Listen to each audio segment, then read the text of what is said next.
you doing? I'll tell you what you're doing. You're listening to the Elder Scrolls Lorecast. Either you are, or I'll be skipping rope with your entrails. Ta-ta. This podcast is brought to you by our patrons at patreon.com/Elder Scrolls Lorecast. Robots Radio. Games. Lore. Stories. Community. Just press play.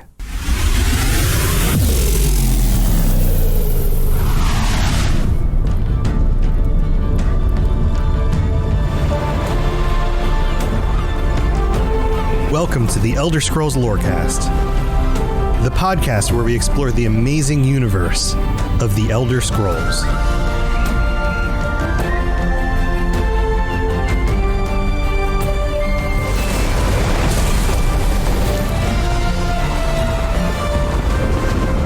Adventurers! Welcome back to the Elder Scrolls Lorecast. I love doing the intro live because it's like I'm talking, but I'm not actually talking. While all our faces are just on the camera. This is a show where we talk about all sorts of crazy stuff having to do with the Elder Scrolls and the lore of the Elder Scrolls. I'm your host, Tom, or Robots. I'm here with my wonderful co-host for the first time in like months that he's been able to join us for a patron episode. Lotus of Doom. Years even. Our patrons are so excited to actually see you and talk to you again, Lotus. It was kind of funny. It seemed like basically with 3 minutes to show start, it was becoming more of a problem as I lost power to a thunderstorm that hopefully will not be getting picked up on mic. Most weird sound effects outside directly neighborhood fireworks don't seem to get picked up, but it sounds all right. Nothing's coming through so far. It's not pleasant outside right now. So if I mysteriously disappear for like a couple minutes while everything reboots again, it's because something blew up. Yeah, well, good luck. I hope nothing blows up on you. But we've fortunately have a cast of other characters to do a lot more talking. So it's not just you and I this week. Our patrons are back. It's the end of the month, and we are discussing our favorite non-Daedric princes, powers, gods, whatever you want to call them. Because we've been doing a whole lot of talking about Daedric princes lately. So we're talking about things that aren't Daedric princes and why they might be our favorites. So let's go through and introduce everybody. Ben of Temeria is back. Ben, welcome to the show. How you doing? I'm doing great. Yeah, glad to have you. And then we have Rob the Princess joining us. Hello. Hello, Rob the Princess. And T-Rex. Pretty swell. Well, that's great. T-Rex is back as well. She's in a very dark room worshiping Sithis, I think. Yes. Or Namira. Primal Darkness, Sithis. Namira. Yep, Hail Sithis. And that other voice is Captain. Can I call you Captain Bayless? How about Professor Bayless? Yeah, I'm Captain Professor? not big on boats. Yeah, well, You can call me Lord Professor.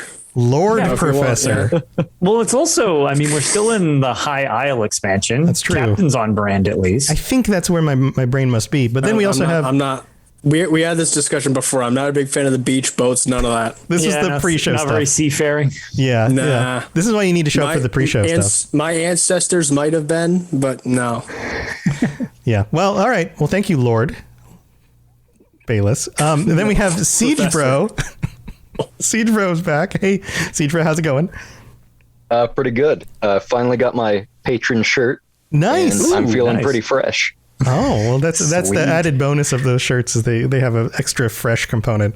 I paid a little bit extra so that was bundled to in. Include freshness. Yep.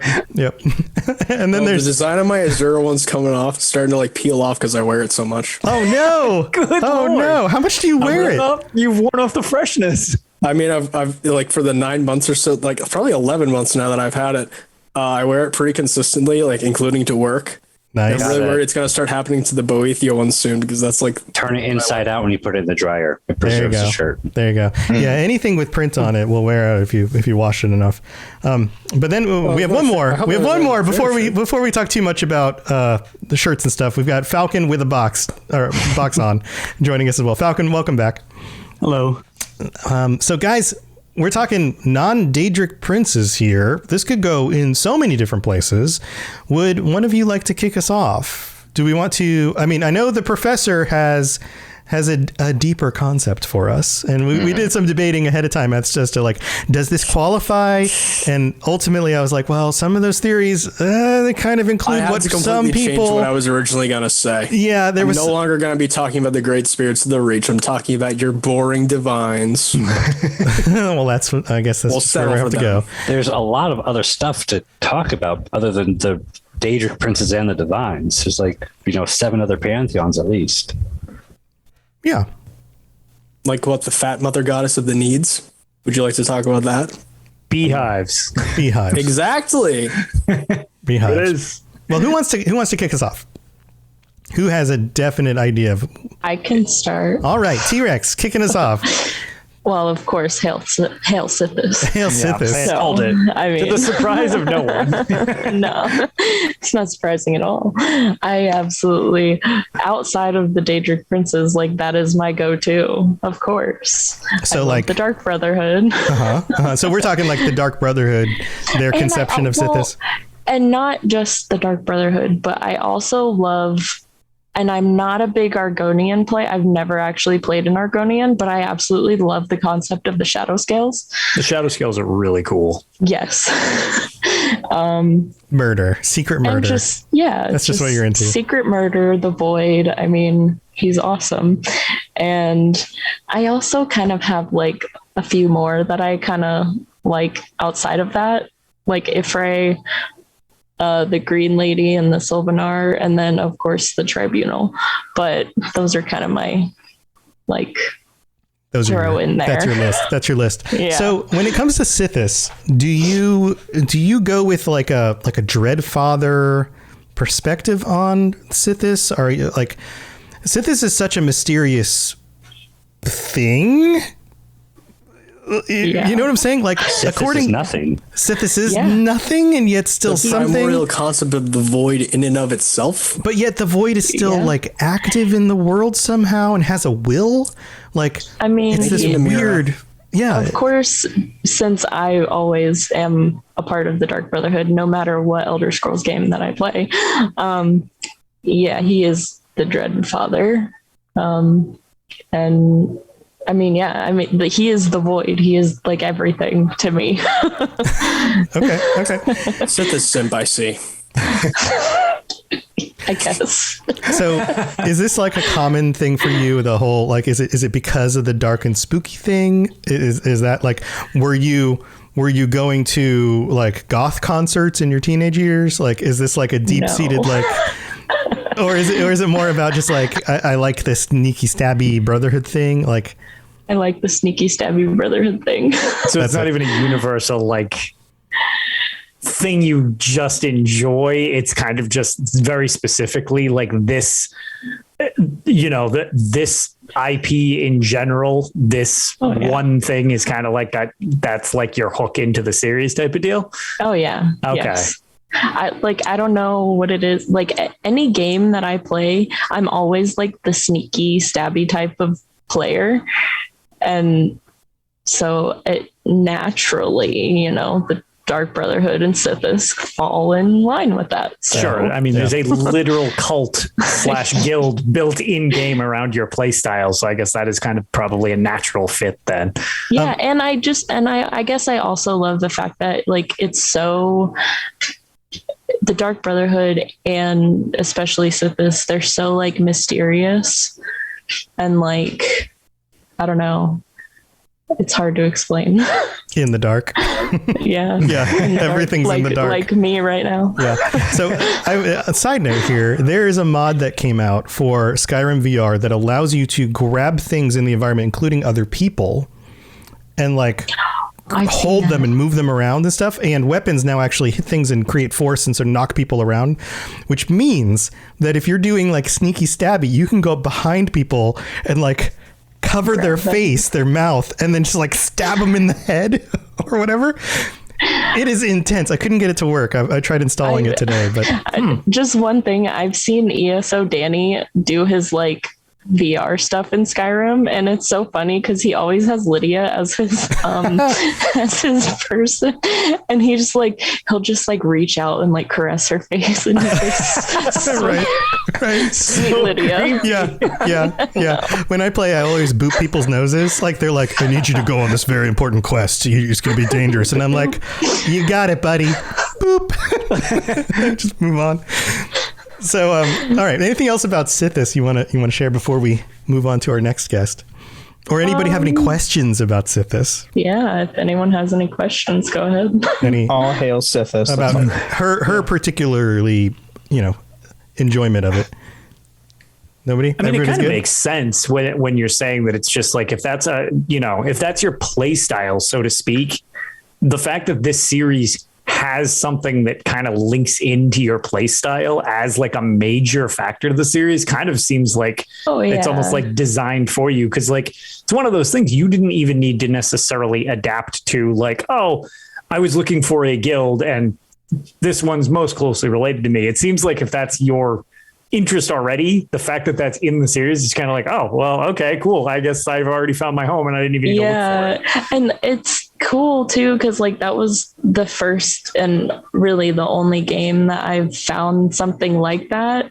I don't play a whole lot of video games, but like this series, like having that in it, it's like perfect. This is my home. One of the few games that embraces the murder hobo of the players. Yeah, for real. Yep. Yeah, There's absolutely. Quite a few that do that, but not a whole lot. Yeah. And there's even different like flavors of murder hobo in Elder Scrolls as well. So that's true. I'm quite the murder hobo, but I really can't be bothered with the stealth aspect. So it's just like, all right, that's fine. I'll go with the just loud murder hobo approach. Still counts as stealth if no one lives to see it. That's also valid. I very rarely have to carry a bounty because no one remains to tell anybody about it. So that's actually a good question for T-Rex. What's your favorite way to method of murder Sithis? Yeah. Do you kill everyone or do you kill who was selected? Like, how do you honor Sithis? Do you make it look like an accident?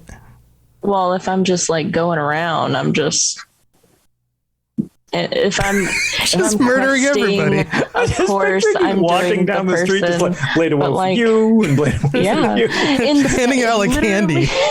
Literally in Skyrim, that's all I would do. I would like just sneak up behind and be like, and then and in ESO too. But like, I really like the litany of blood aspect of the ESO because I mean that's a really cool concept. Mm-hmm.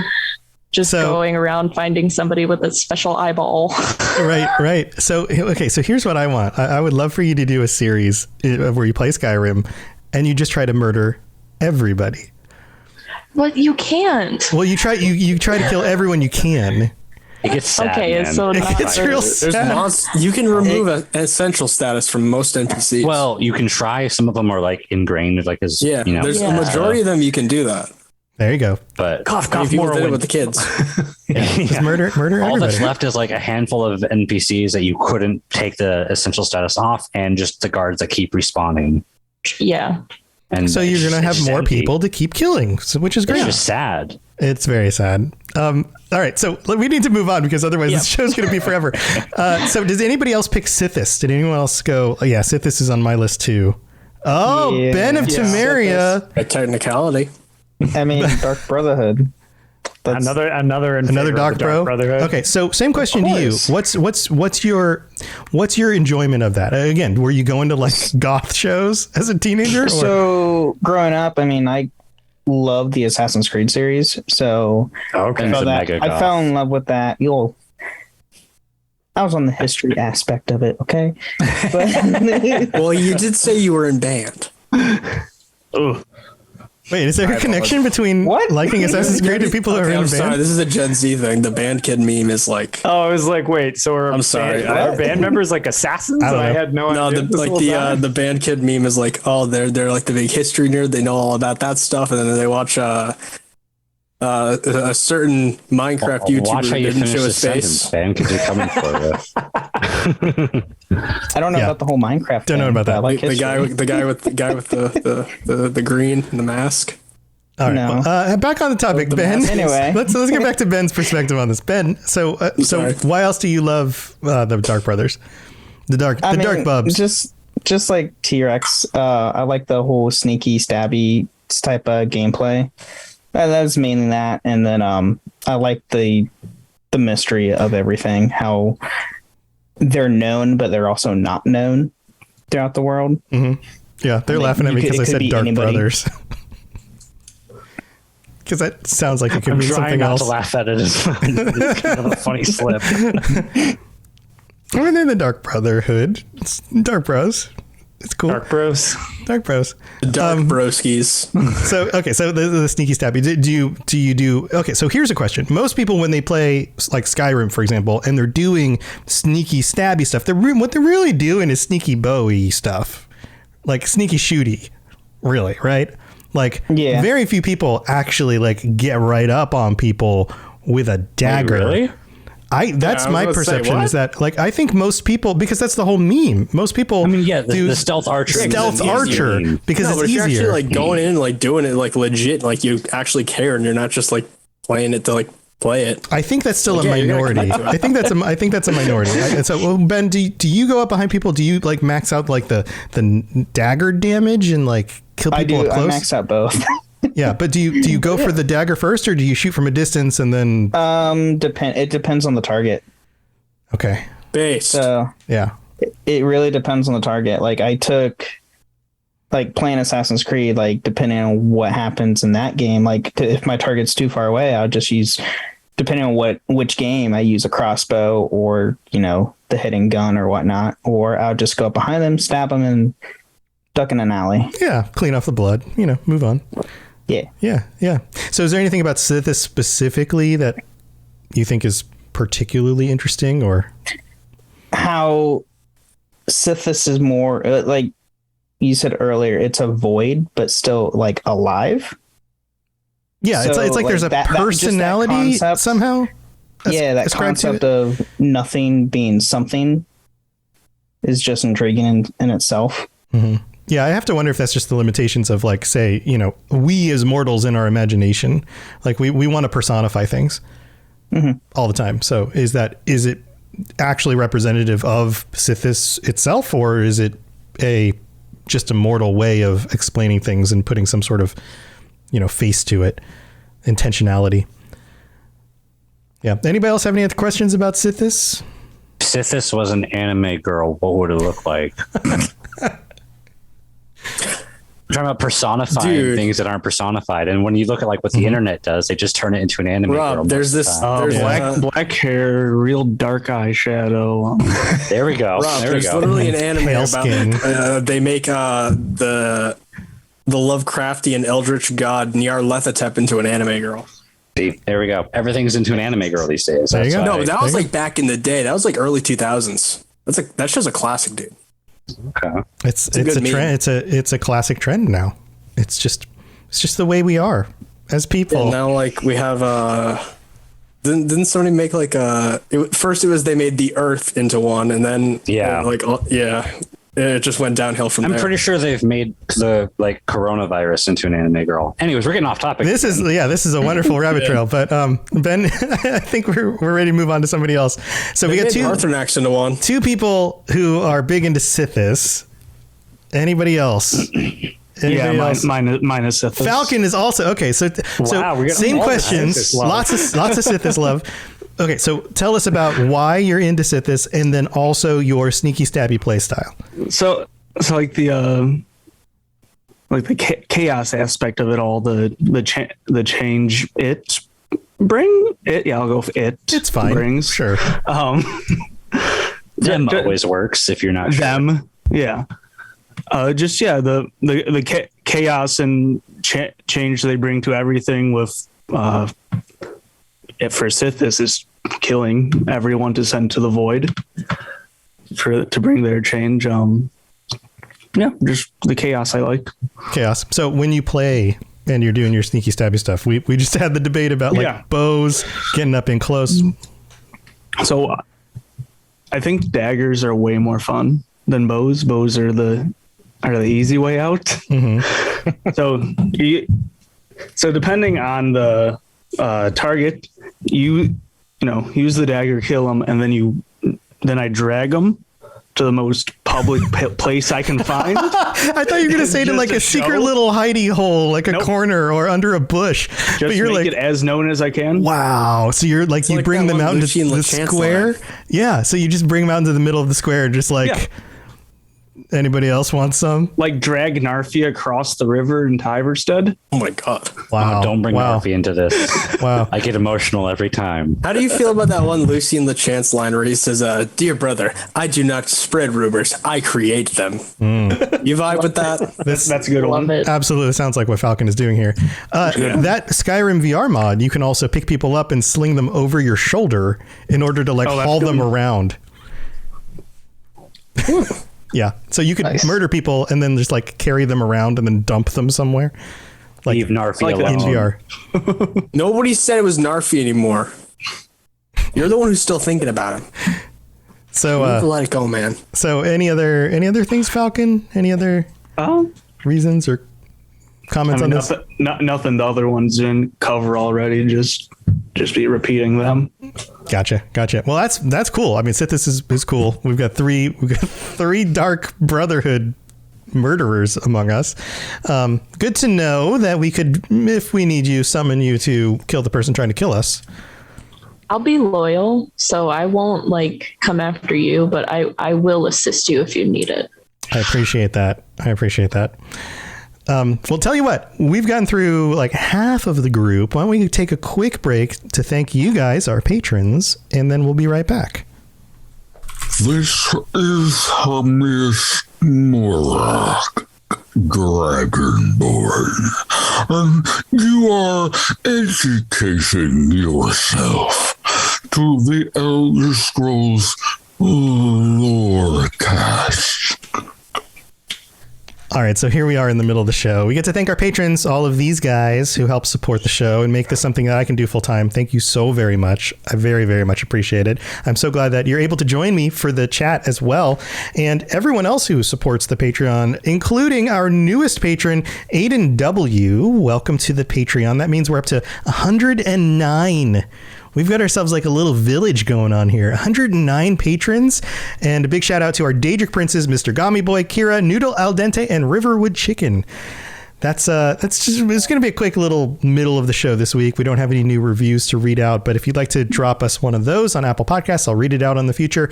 And ratings on Apple Podcasts and Spotify are extremely beneficial. So thank you to everyone who takes the time to do that. All right, let's move on with the rest of the show. You're listening to the Elder Scrolls Lorecast, dear child of cities. That is why the Night Mother loves you. Well, that is why. Yeah, this one was speaking right to you guys. All right, who wants to move on from Sithis? We've got three of you guys who haven't gone yet. I feel like the professor's got a lot to say, some interesting stuff. Should we just move on with the professor? Mine's actually kind of tying in, mostly because... I was going to say, I'm waiting for misdirection, and just spoiler alert, literally everyone has said this. Everybody said this. All right, well, Lord Professor, why don't you take us on a little... Sithis, take us on exactly. And a journey here. A journey of the mind. Well... using words and language and your mouth. As we all know, as I hope we all know, I hope enough of us know, rather. The direct spawn of the primordial forces of Stasis and Change, Anu and Padme, are Anuiel and Sithis. Each of them directly spawns Ariel, the beginning of order and time, in the Arbus, who became the elven ancestor god of the elven ancestor gods, as opposed to Lorkhan, the spawn of Sithis. Lorkhan, as well as his very interesting relationship with Ariel, and for the sake of ease, I'll just say Akatosh, even though... No, actually, no, for the sake of ease, I should say Ariel. Their dichotomy is pretty damn interesting, especially when you consider in the standard Imperial faith, there seems to be quite a bit of overlap between the two. And should I pause for a second before I go into that bit? I mean, do you want to answer some questions about that or?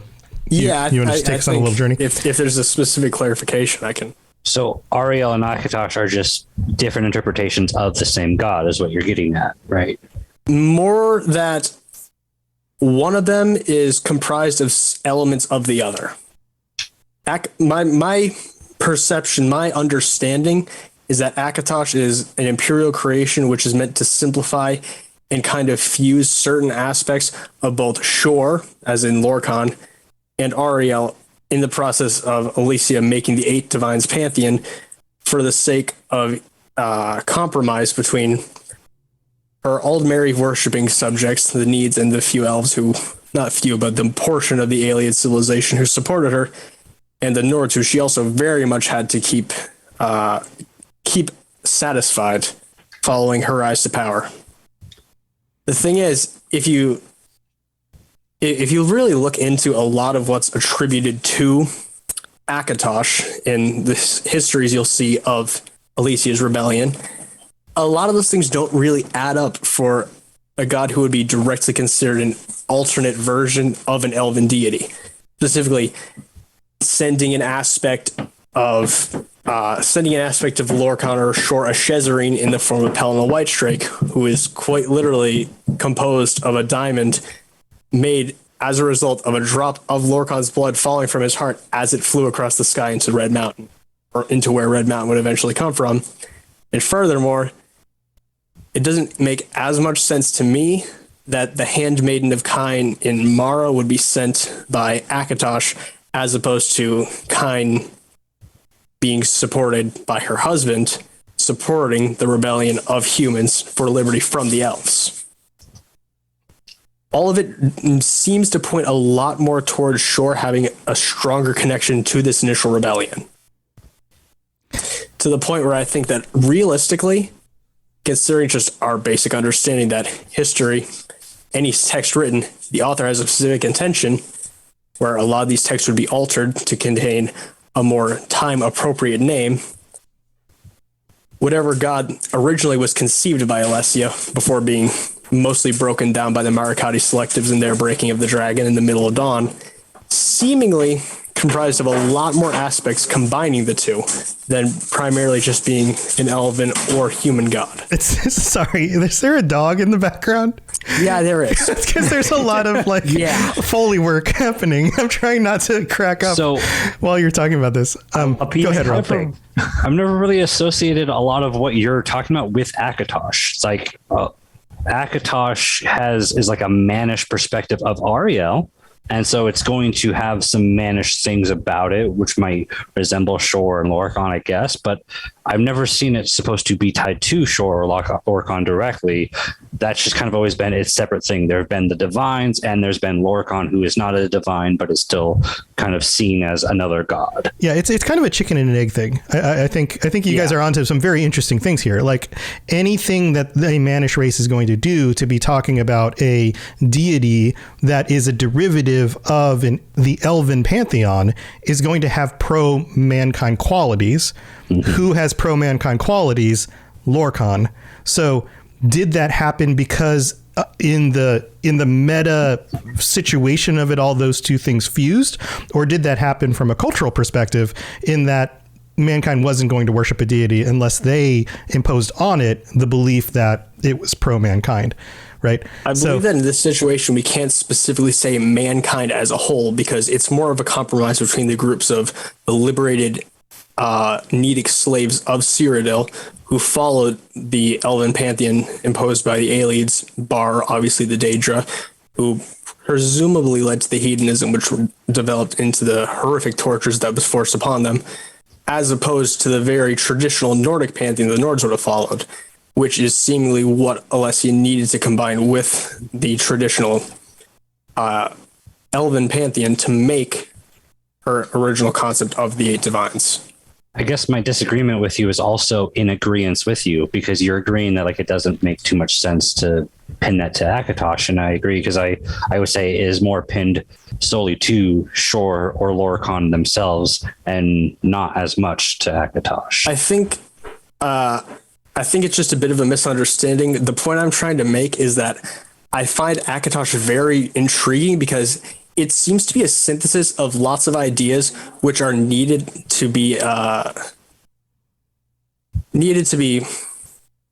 a symbol of the empire in and of itself, but can't be directly included as the primary deity for a cosmopolitan group who is meant to be unified and not subjugating one group over the other and not favoring either human, mannish, or mer races. Right. I get where you're going with this. I think that. I think on a meta level, that I would like to bring upon. Sure, but on a meta level, I think that the reason why this kind of question even exists is because the lore was written backwards and was adjusted over time through many, many games by many, many authors.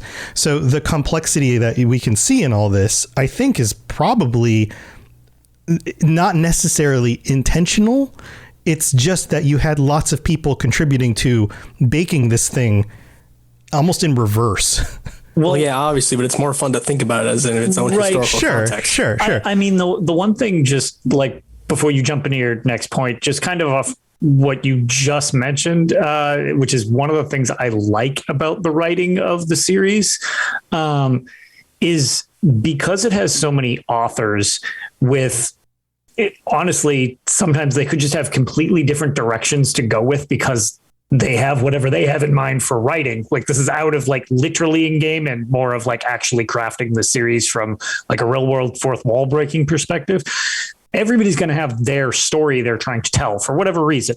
But because the series has been around so long and it's been kind of adapted by so many different writers, it has this unique thing where in like our real world, we essentially are all part of the writing team to the stories that go through for anecdotes and, these long fables, whatever you want to adopt. It's different writers that make it, which is weird because this series, which is a work of fiction, is made by people from the real world writing different perspectives in the fiction to craft the fiction. So it's like oddly mimicking our real world in the way the stories are being told. Mm-hmm. So this idea of it, like with it not having a definitive answer, like we were saying, it's like, well, I don't necessarily see it like this, or I do understand what you're saying from this perspective and stuff like that. It's kind of interesting because that's such a real world thing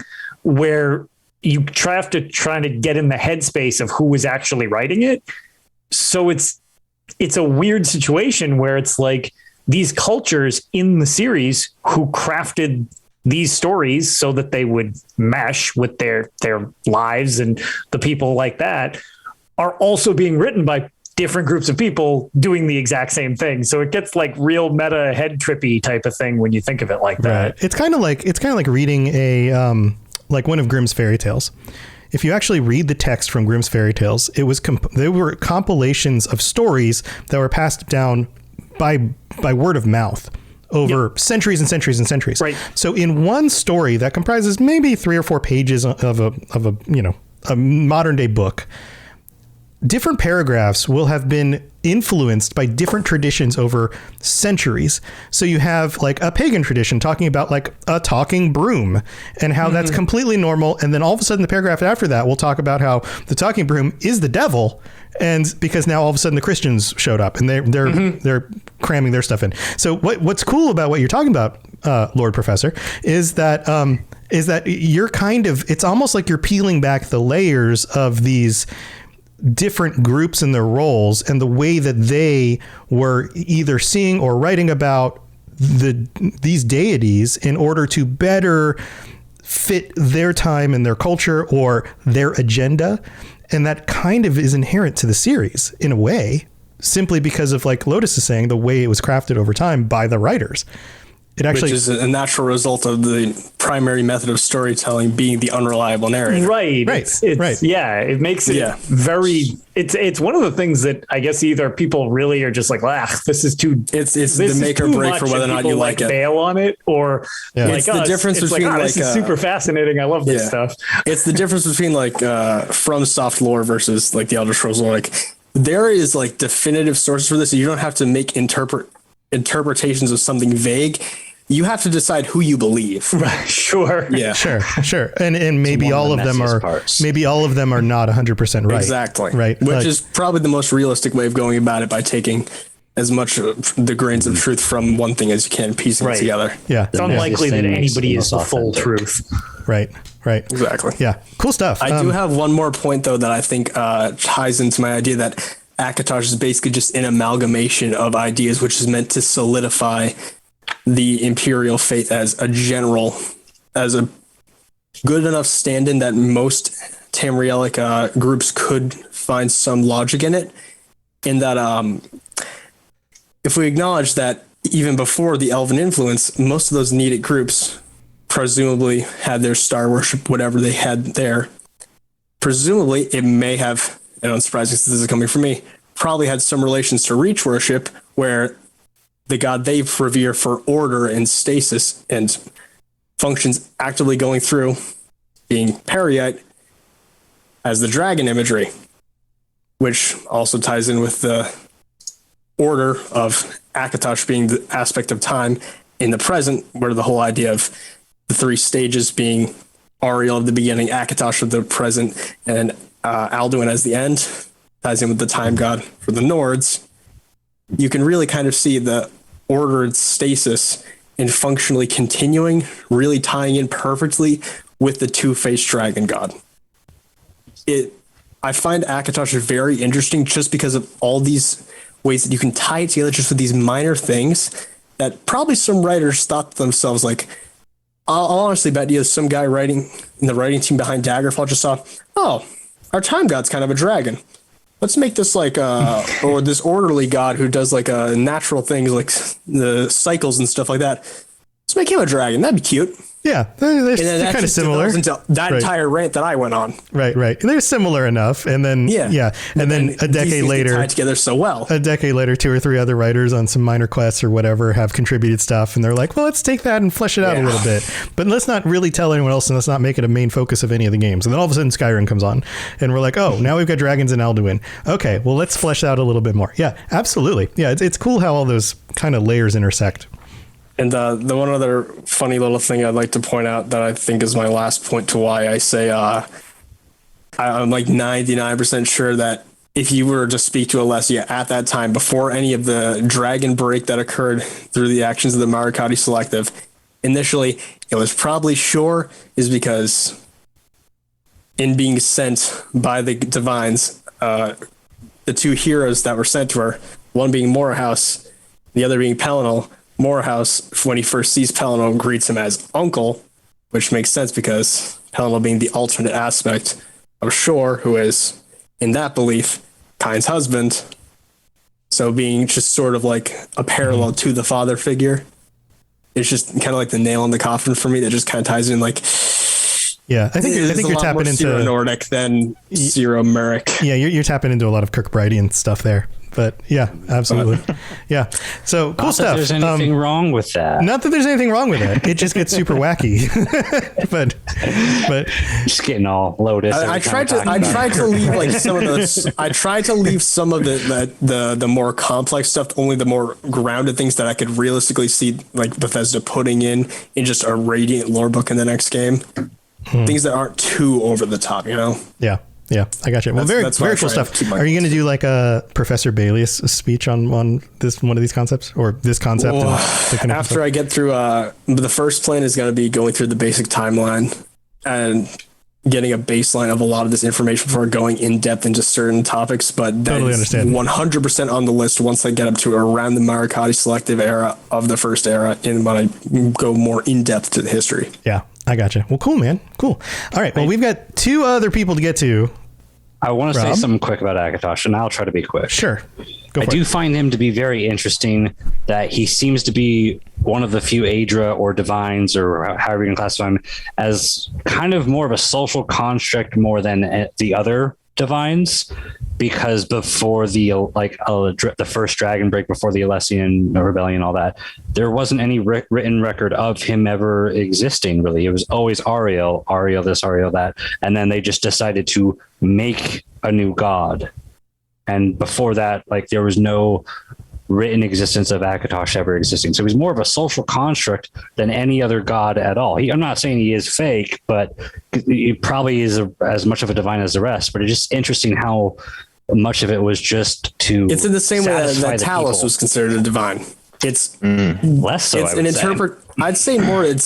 I agree with you. I'm just saying. I think it works as in the cultural understanding of a certain aspect and the way it's interpreted as a being being translated to one of these gods they worship is very similar. But I don't want to keep too much longer because we already spent enough time on it. But I just find that to be interesting. Same thing with Riemann. Right. Yeah. He was so deified. I know what you mean. So Rob, do you want to go? You want to go next? Sure. Yeah.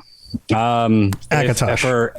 No, I'm kidding. For anyone watching the video, it's always pretty easy to guess what I'm about to talk about because I try to incorporate a background when I can. And behind I was just talking about her husband. Yeah, I was really enjoying the background you had prepped for this one.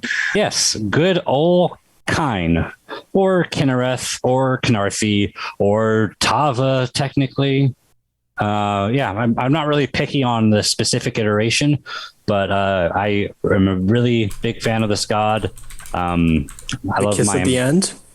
That's another name. I was trying to remember it. Yeah, that's the one. An alias for one of the iterations, I think.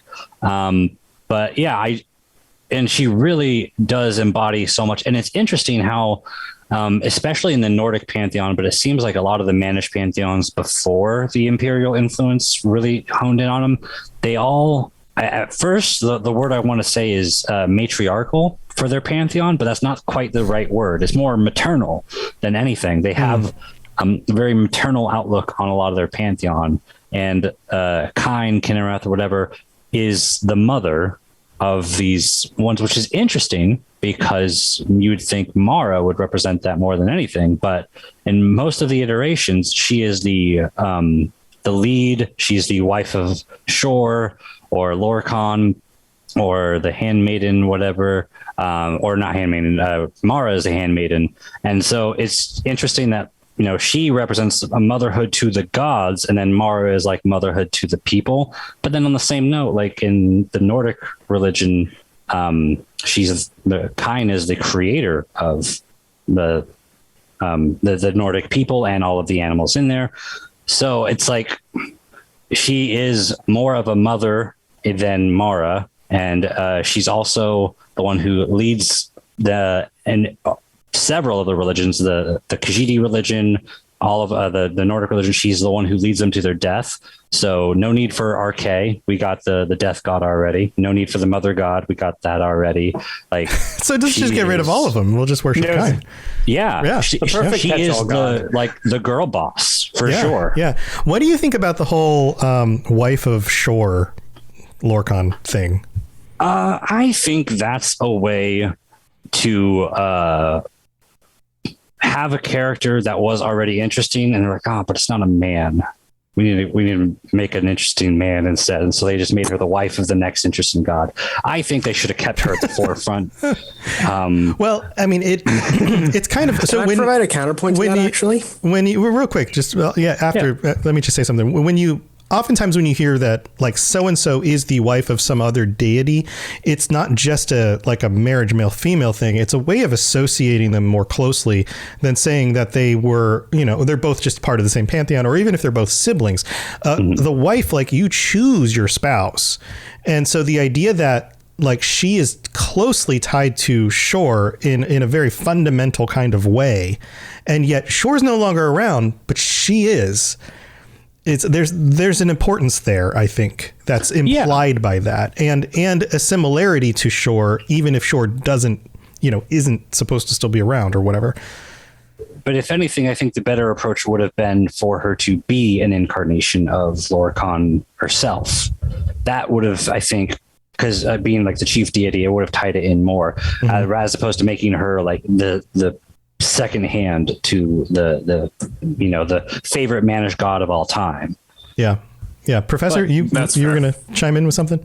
I was going to say, I think that fundamentally them being completely separate entities to begin with, but Kinnereth or Kine, whatever we're going to go with, finding purpose in the acting as the skies and the nature and the weather of the moral realm that Lorcan created, with the whole essentially him giving her purpose by that, or understanding that I'm going with there, makes a whole lot of sense for why it would seem like more of a not. I don't want to say give and take, but more like it's like a symbiotic relationship. Symbiotic. Yeah, I know exactly what you're getting at. I can see that. Yeah. I think as a duo they work very well. And I don't want to sound too bitter about that whole thing. I think personally I would have found it more interesting for her to hold the sole main role. But I think the pairing with her and Shore is an interesting pairing altogether. To be fair though, it is pretty badass that she's essentially being the single mom for the entire Nordic race. Come on, you got to give her credit there. That's not pretty just awesome. The Nordic race. When she put her breath onto the mountain, the throat of the world. Yeah. She created all life. She created all animals, all the plants, all of the Nord men, menish people, not men specifically, but like mankind. She created everything, and it's just that seems more like a Lorcan role than having just a second entity to represent that instead. That was just I realized my initial response sounded a bit bitter, and I didn't want it to come out that way. No, you're fine. It did it all. I follow what you mean, man. You're putting it very well. Yeah. No, that's cool. I like this perspective. This is really cool. I would like to ask you one thing though. Do you really subscribe to the very literal description of breathing life onto the throat of the world and like creating the Nords as the children of the sky? I mean, like, do I believe that that's what happened? Is that what you mean? Are you choosing to go with that? Are you a literalist? Are you a very? Or how are you going to go about that? Because I have my way I interpret that, but I'd like to hear yours. Are you a kind evangelical? I think that Kinnereth or Kine or whatever you want to call her is the most important deity in the entire Ouroboros as a whole. But I don't necessarily think that all of the stories about her are 100% true. So no, I wouldn't say that exactly, but every story is based in truth. So to an extent, yes, she did have some part in creating them, and she probably had some extent into giving the Nord the ability to use the Thum, and that's the way I interpreted it. I assumed like the breathing life and all of that. That's the more the way I interpreted it. Like the whole breathing life onto the throat of the world is in Skyrim itself, the original, like at Morin's, the difference between the clarification. I think that we're sort of on the same page there. Yeah. Usually it comes down to more figurative thing than it is literal, but it's fun for a population to believe literally that happened because it's easier to picture. That's typically the way the stuff works. Hold on. So I just want to embrace the archetypes of why I like her so much. I was an edgy goth teenager, so she embraces the not Grim Sithis? Reaper aspect. Whoa! So I think you meant to say Sithis. No, Sithis is garbage. Sithis is like the goth band that you don't like, and you're like, those guys are lame. It's like the grandpa essentially. It's like her father-in-law. It all makes sense when it ties together. So I got my goth years and my teenage years. And she is effectively the Grim Reaper. She is the god that, guides these people to the afterlife. She's the psychopomp of death. She is the Grim Reaper. And so it's kind of, death culty and interesting in that way. But then also, I love my pirates. Pirates are cool as hell. Love that aesthetic. Love that look. And she is the goddess of the storms, the goddess of the seas, the goddess of the winds. The sailors worship her and pray for her mercy when they go to sail. Like, she is the pirate god as well. And that ties in really nicely. And on top of that, just the perfect trifecta. She is the hippie god, the nature god, the one who created all life and is the reason why animals are such beautiful creatures and everything's so beautiful and naturey and green. Like, tie all three of those together into one god. How are you going to choose anyone else? Beautiful. Somebody needs to do the what's a pirate's favorite letter joke. I refuse. Well said, Rob. Very cool stuff. Let's move on. We've got one more. I had one question though. It's the C. Well, let's R. Yeah, R, but it's not R. It's the C. Yeah. I want to know, Rob, how do you feel about the Thum just kind of being arguably kind of shafted by the lore added in Skyrim being related to the dragon cult and all that. Do you feel that I feel like you'll probably agree with me, but do you agree that it would have been a lot better if it was just like a breath thing, like purely Kine, the air that she represents, going into the Nords and coming out? Who's to say both can't be true? Every story is based in truth, and I think it is still true, but in a realistic way, she gave the ability by sending Parthenax to them. You know, like if you want to look at like a Christian standpoint, there's always like, oh God, why didn't you send me the help I needed? And it's like, oh, you rejected all the help. I sent you a doctor. I sent you all this. Like that. There's that Christian story that does the same thing. Kine may not have directly given them that, but they Kine gave the men the means to learn the Thu'um by introducing the dragons to their culture. So both can be true. I like that. Yeah. I like that. Yeah, that's a fair way to put it, I think. Well said. You've changed my opinion. Well said, Rob. Well said. All right. Well, we need to move on to Seigbro because he's been waiting. Seigbro. Yes. Seigbro. Don't disappoint me with Sithis, please. I do want to say I really like Baelis's lecture, and I think Rob had a very good set of points about Kine. That was awesome to hear about. Awesome. Let me explain to you why I'm Nord-pilled. Just give me 1 second. So your camera stopped working. Yeah, this camera's been paused for a long time. Yeah, and the audio is a little bit spiky, but just it's your boy Heimskier, and I'm here to tell you this is even better. All but maggots rising in the filth compared to Talos. You like Sithis? It's not the second age anymore, man. You like Shore? It's your grandpa's religion. You like Akatosh? Whack. His son Alduin? Whack.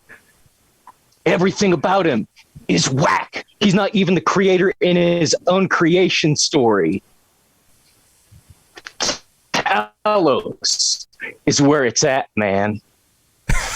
That's amazing. This is amazing. Seigbro, what's so great about this is that for some reason your connection is like laggy, and it was just you sitting there on the couch smiling while we heard your voice, and then all of a sudden the camera starts working again, and you're in a robe, like that was the preaching at us. timing for your camera to readjust from the lag, because it literally looked like it was paused, and then like for dramatic effect, it was just like boom, perfect cut to you. It's a blessing from Talos. That is amazing. Like, Praise be. Yeah. So yeah. For anybody who's not watching the video version of this, you have missed absolute gold. Go to Elder Scrolls Lorecast on YouTube. This will be up on YouTube. Go check it out. Do the plug. Yeah, go check it out. Seigbro, you might want to. I think it's frozen again. You might want to turn off the camera part so that we can at least hear what the rest you're going to say, the rest of what you're going to say, but without it like messing up. His connection's a bit rough, but that was amazing. Yeah. Thank you so much. That was the best thing that's ever happened on the show. Still there? Oh my God, I hope he's here still. He's again just sitting there. Tell me it didn't drop after that. The camera's gone. All right, we'll give him a minute. Yeah, let's just all talk about how cool that was for a second. That was so awesome, amazing. I want him on my show when I talk about like the triad that makes up like Talos, because that was amazing. That was such a curveball. Gig in chat says he's been taken out by the Dark Brotherhood. Hey, Siege, are you there? Chad. Are you there? Hey, you're back. Are you back? I think it's still lagging. Oh no, I'm just that still, man. I'm just that still. You're just that still.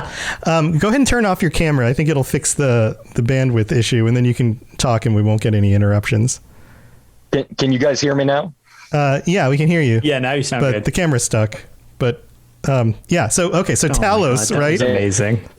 We need to stop the visual overloading our brains. Yeah, we can hear you. Okay, so go on. Tell us more about this. Who is this Talos you're talking about? Oh no, are we losing connection again? Oh, that was so epic for us to be like. Oh my God, for it to be ruined. That's such a letdown. I was gonna say that was so masterfully done. I'm like crushed. Oh Maybe. Flying.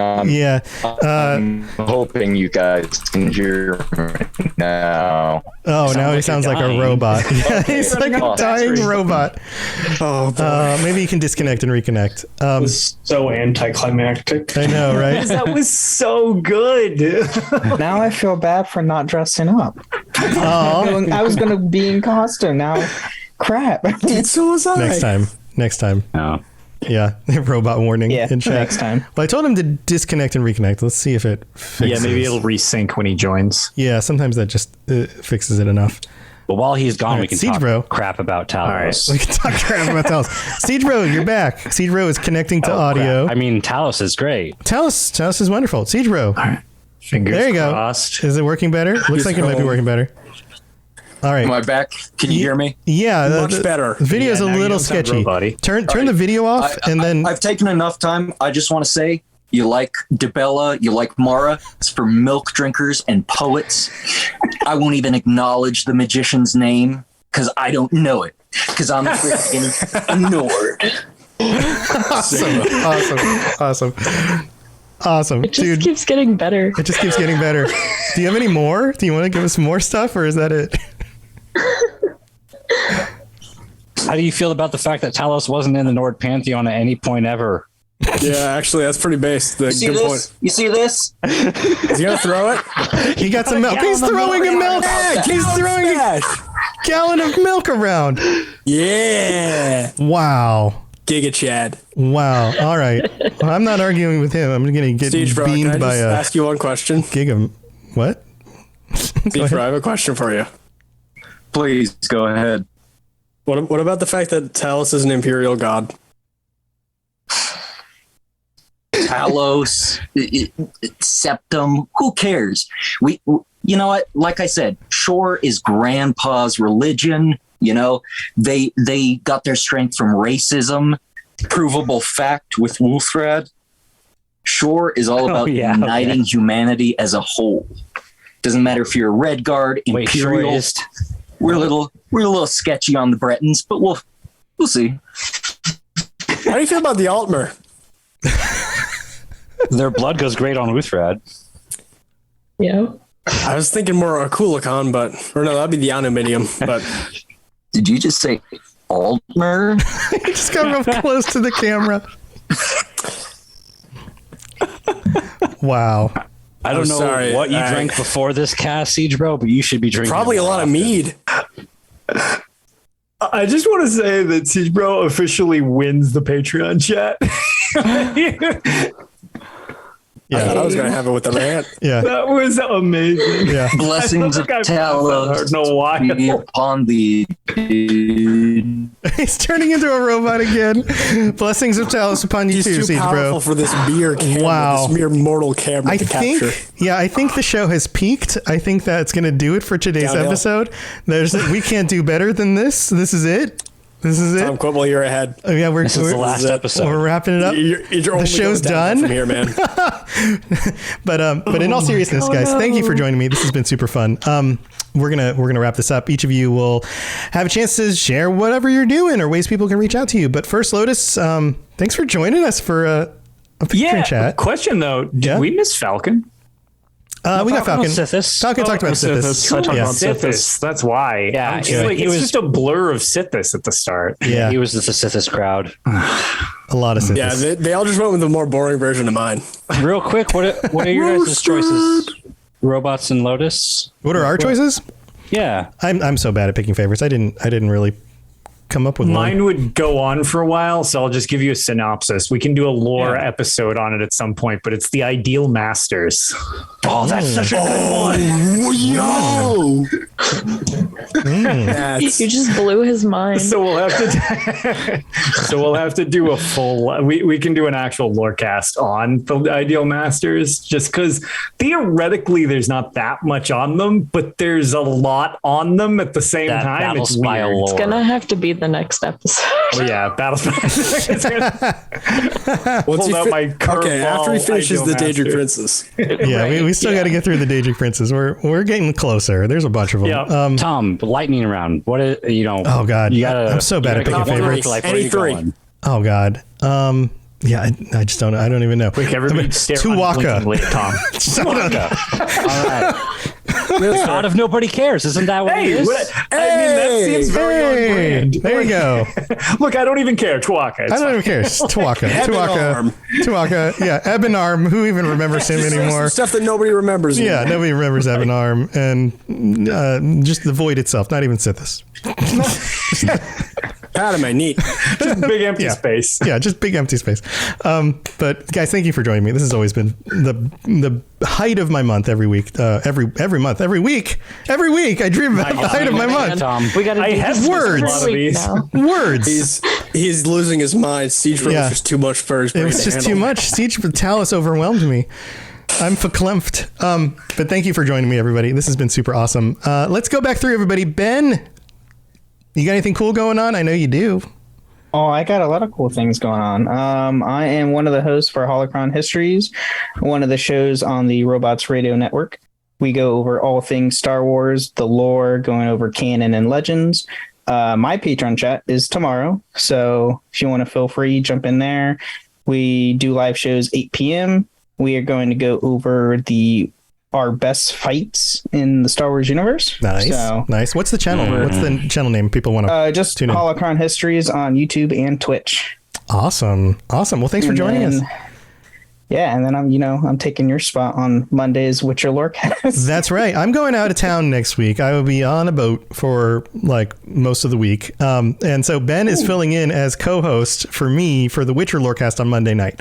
So if you're into The Witcher and you want to check that show out, go for it. And check it out live here on the Robots Radio channel. You'll see Ben and Toasty talking about, I don't even know if I know what the topic is.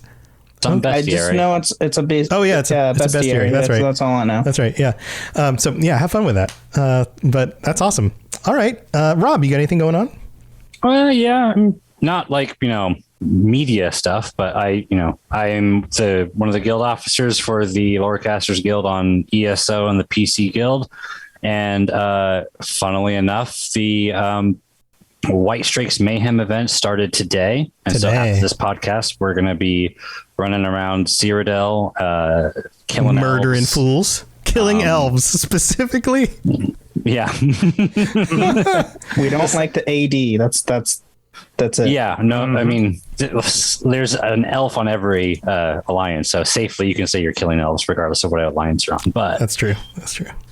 But also kill the also always try to give a shout out to the Sky Oblivion project, as I am a dev on that one.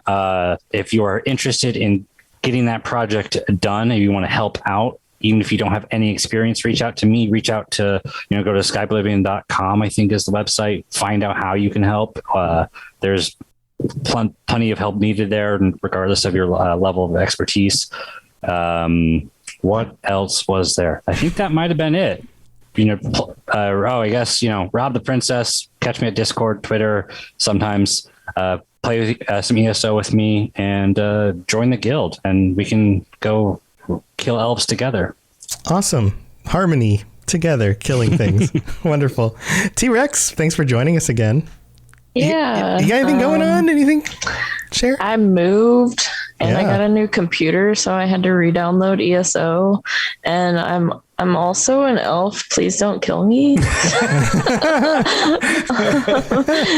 And no promises. After this, I'm probably gonna go to bed. Nice. So that's awesome. That's what I got going on. Yeah, enjoy that new computer tonight. Oh, and yeah, I'm in the Discord and on Twitter and stuff. T-Rex. Very cool. Professor, Lord Professor. What do you got going on? We can stop that part. I'll just call you Lord. Can I just call you Lord?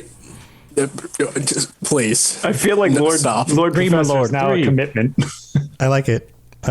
Captain, Lord Captain Professor. Lord Professor Captain. Which order does that go in? Okay. It's gonna become a toasty thing. I want to. Can we just keep like the professor? That's all I want for this. I have like a million stupid nicknames in like the rest of life. The Lord thing, that's like a meme I have at work. I don't want to bring that home.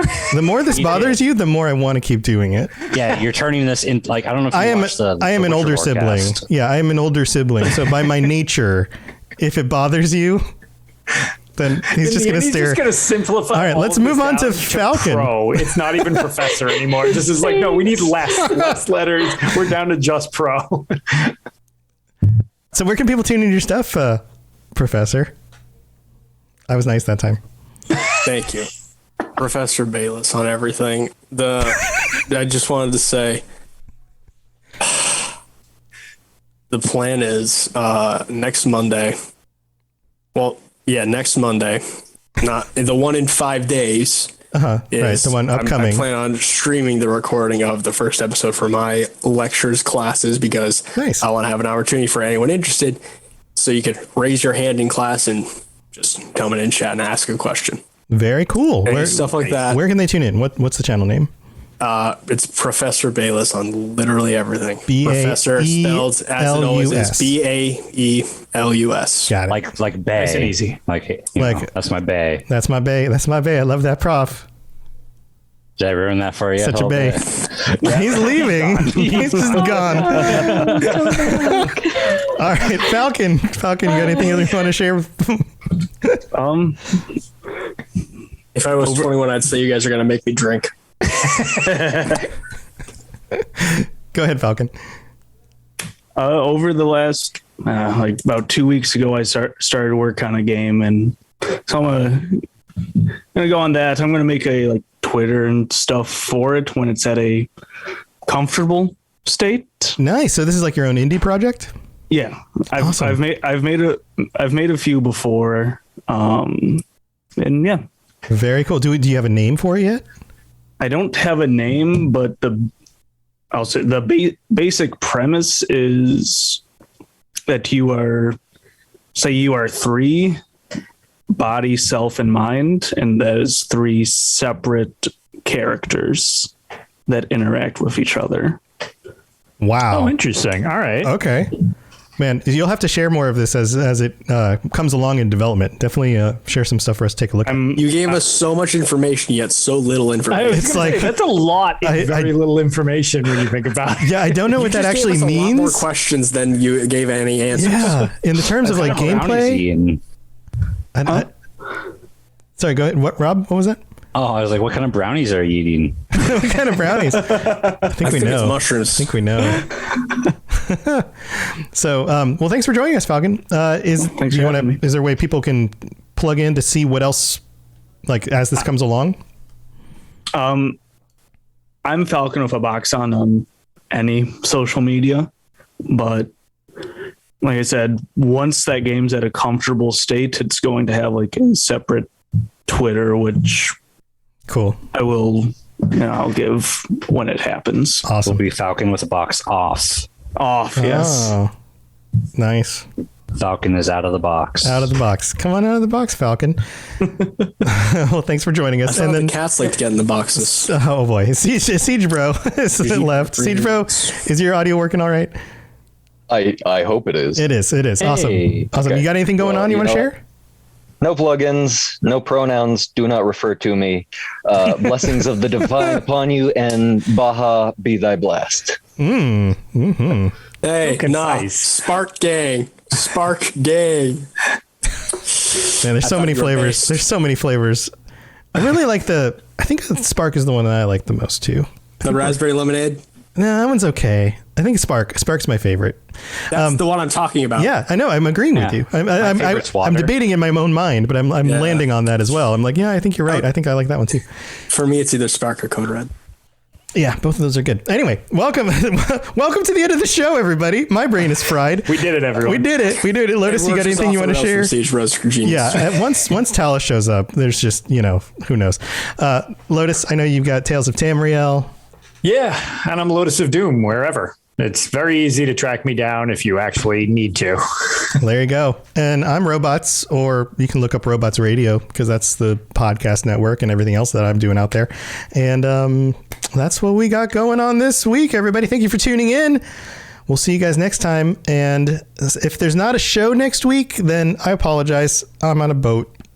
I'll see what I can do to knock something out, but there may not be one. But just pre-record me and Rob having a long chat about Akatosh and Shore and allows dualities. There you go. You guys record that, send it to me, and then we'll see if it makes it on the feed or not. But thank you for joining. This has been super fun. Foresight to that it won't. It was just not going to do it. All right. We'll see you guys next time. Stay safe out there. Bye, everybody. Thanks for joining us. We'd love to hear from you. You can reach me on Twitter at robots_radio or Lotus of Doom at Lotus of Doom. Also, you can join us on the Robots Radio Discord channel. You can easily just search Robots Radio Discord on Google or check the description underneath the podcast. Also, this podcast is recorded live every week on Thursday nights, 9 p.m. Eastern, 6 p.m. Pacific on the Robots Radio channels on Twitch, YouTube, and on Facebook. So just search Robots Radio on any of those platforms. Come join us. We'd love to chat with you while we record the show, or before or after. Either way, just come hang out with us. And if you're looking for more information about my shows and the shows on the Robots Radio Network, go to robotsradio.net for all the information about all the shows on the network, including the Robots Radio Rocket Club, where I help both new and existing podcasters to grow their shows, build their audiences, and create the best podcast they possibly can. All of that at robotsradio.net. We'll see you next time.